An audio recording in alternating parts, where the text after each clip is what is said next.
Beberapa hari ini saya membahas tentang bid'ahnya maulid yang dibarengi dengan beberapa kegiatan-kegiatan yang mereka lakukan yang outputnya itu adalah kemungkaran, outputnya pelanggaran, outputnya adalah sesuatu yang tidak dapat dibenarkan dari sudut pandang syariat, yang dimana ada orang-orang yang melakukan arak-arakan patung, ya Allah, ada arak-arakan laki-laki berpakaian perempuan, ada juga orang-orang yang rebutan makanan, dilempar begitu kepada makanan, berhamburan itu makanan. Kejadiannya bukan di satu tempat, karena Harry Pras dulu pernah melakukan hal seperti itu, rebut-rebutan makanan ketika di acara maulid. Intinya ketika acara maulid, teman-teman, maulidnya itu di masjid. Maulidnya di masjid ketika azan maghrib, ya teman-teman, kan biasanya maulid itu kalau di kampung setelah sholat maghrib. Ketika sholat maghrib yang berjemaah itu hanya 3, 4, 5, bahkan paling mentok 10 orang di masjid tersebut. Itu pun karena ada kegiatan belajar mengajar Al-Quran kepada anak-anak, begitu. Kalau pada subuh ataupun zuhur, ya kalian tahu sendirilah bagi yang tinggal di kampung. Yang terkhusus pada faham-faham yang menganggap maulid itu sunnah Nabi lah, atau wajib bagi mereka, kalian bisa melihat sendiri di masjid-masjid. Dan di sana ketika azan maghrib, teman-teman, yang sholat berjemaah sampai isyaknya sedikit. Ketika acara maulid, itu yang datang banyak tuh, banyak sampai gak muat masjidnya kadang ketika acara maulid. Tapi ketika azan berbondong-bondong pulang dari masjid, berbondong-bondong para jemaah itu pulang, teman-teman. Astagfirullahaladzim. Dan saya di sini sebagai seorang muslim, mirisnya ketika kita mendakwahkan, kita tidak perlu maulid-maulid, tidak perlu memperingati tahunan seperti ini, membuat peribadatan baru, ya peribadatan tahunan yang baru-baru seperti ini. Karena apa? Mudaratnya bisa kita lihat sendiri. Ada acara maulid dibarengi dengan sound horeg.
Oh, nggak ngaji ini, celeng, berarti Wahabi mereka.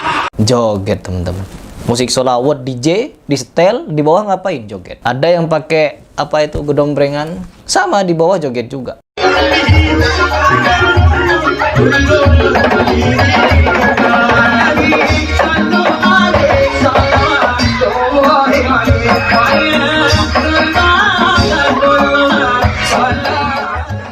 Assalamualaikum warahmatullahi wabarakatuh. Bismillah walhamdulillah wassalatu wassalamu ala rasulillah, la hawla wa la quwwata illa billah, amma ba'du.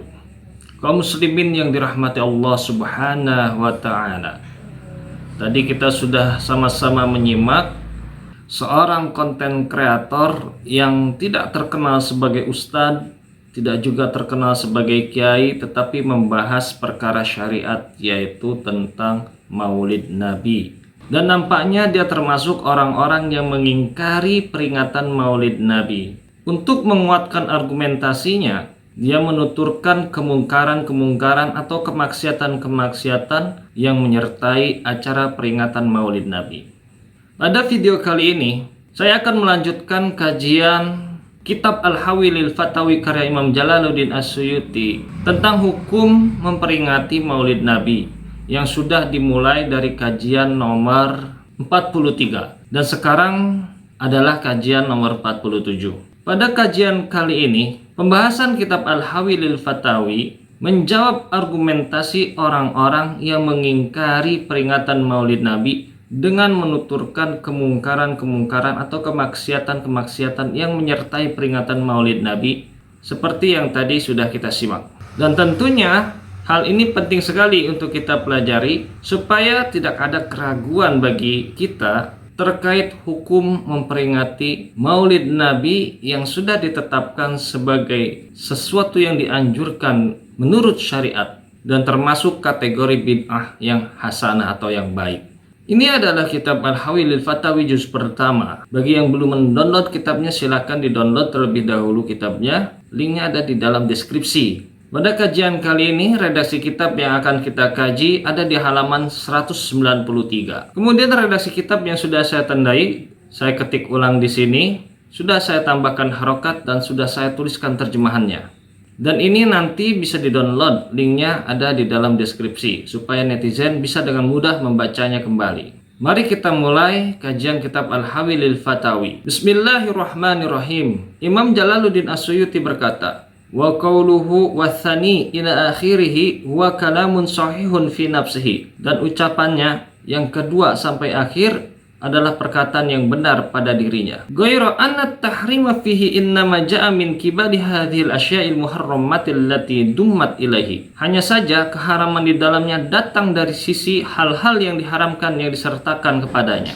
La min haitsul ijtima'i lidhari syiaril maulidi. Bukan dari sisi berkumpulnya untuk menampakkan syiar maulid. Bala waqa'a mithlu hadhil umuri fil ijtima'i li salatil jumu'ati mathalan la kanat qabihatan syani'atan. Bahkan jika hal-hal semacam itu terjadi dalam pertemuan untuk sholat Jumat misalnya, maka hal itu tetap tercela dan buruk. Wala yalzamu min dzalika dhammu aslil ijtima'i li sholatil jumu'ati kama huwa wadihun. Dan tidak berarti hal tersebut mencela asal berkumpulnya untuk sholat Jumat sebagaimana sudah jelas. Wa qad ra'ayna ba'da hadhil umuri yaqa'u fi layali ramadhan 'inda ijtima'in nasi li sholati tarawih. Kami telah melihat sebagian dari hal-hal ini terjadi pada malam-malam Ramadan ketika orang-orang berkumpul untuk sholat tarawih. Faha yutasawwaru dhamul ijtima'i li sholati tarawih li ajli hadhil umuri allati kurinat biha. Maka apakah bisa dibayangkan mencela perkumpulan untuk sholat tarawih hanya karena hal-hal tersebut menyertainya? Kalla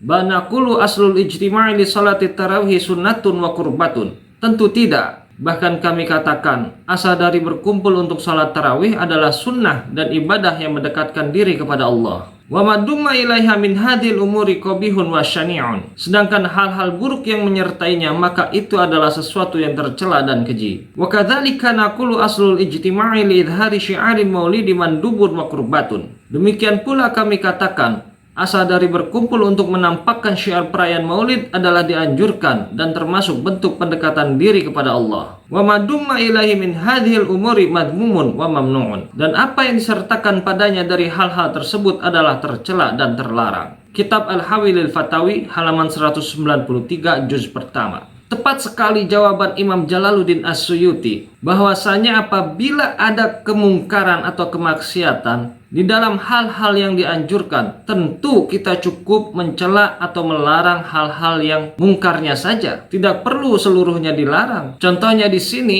Imam Jalaluddin As-Suyuti pernah menemukan sebagian kemungkaran ada di dalam perkumpulan orang-orang yang hendak melakukan sholat tarawih. Tentu tidak perlu melarang orang-orang tersebut melakukan sholat tarawih, cukup melarang kemungkaran-kemungkaran yang menyertainya saja. Dan sudah dijelaskan di awal-awal bab bahwa asal dari peringatan Maulid Nabi itu terdiri dari membaca sirah nabawiyah, membaca ayat suci Al-Quran, kemudian setelah itu memberi makanan atau sedekah, kemudian pulang. Semua hal tersebut adalah hal-hal yang disyariatkan, hal-hal yang diperintahkan secara mutlak. Maka apabila ada kemungkaran-kemungkaran menyertai di dalam kegiatan-kegiatan yang sudah jelas disyariatkan, kita tidak perlu melarang seluruhnya, cukup melarang kemungkaran-kemungkarannya saja. Demikian yang bisa saya sampaikan pada video kali ini. Mudah-mudahan menjadi ilmu yang bermanfaat. Allahu a'lam bishawab. Wassalamualaikum warahmatullahi wabarakatuh.